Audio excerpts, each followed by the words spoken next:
see Rachel has her hand up. Hi, Fred. Hi, Rachel. I was curious to know a little bit more about WandaVision and you walking into that project.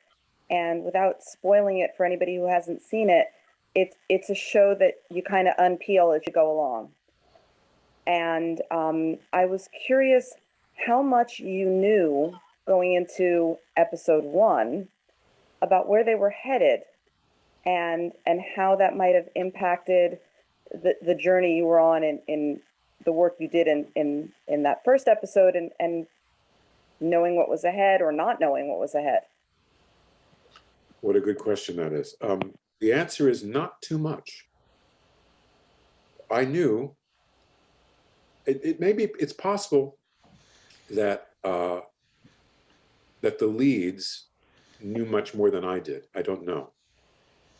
I knew that my character was essentially acting a role that wasn't his real self, but he was forced, I don't want to ruin this for anybody that maybe hasn't seen it, he was forced by the kind of spell that he was under to enact this role, and yet he was conscious of the fact that it was an act.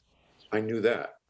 And I knew that he had his own life separate from this character that he was pretending to be, about which he was concerned. And in the original scripts, my part was actually much bigger. He came back in later and tried to kind of escape from this. But I guess it became an issue of too many sort of plots going on simultaneously. And unfortunately, I never got to do that, which was kind of my best scene in the whole thing. But so I knew that that there was this big rift, and you see that in the very first episode in the scene where I choke on the strawberry, and Paul Bettany's character saves me from it. You see cracks beginning to develop. Mm-hmm. But where ultimately those cracks would go, I didn't know, and I didn't know that. I didn't know how important the next door neighbor would wind up being. I mean, I knew that she was important. I knew she was there for a reason, but I didn't know quite how important that was. Mm-hmm. I think she knew, but I don't think anybody else knew. I think they intentionally did not tell us too many things about how things would wind up because they wanted us to not tip any of it. And have you watched it all since? Oh, yes. Yes. Definitely. What was it like watching it once? What was it like watching it once it was all done, and it was like a year later or so later, right? Well, I mean, I had a number of reactions to it. Anytime I see anything that I do, I always think, "Oh, Jesus, why did I do that?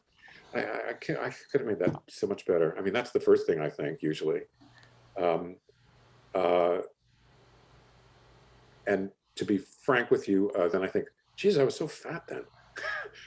And then I think, once I get over that self-conscious stuff, then I think, well, this is so interesting that I got to be a part of this thing. And look how I knew what some of the writers were doing because we talked about it, but I didn't know how they were going to, in what direction they were going to ultimately take it, and how beautifully they were able to kind of make it make sense in its kind of crazy way. And I was proud that I was part of this massive effort. It's like being in the army. You're just one little cog in this huge thing.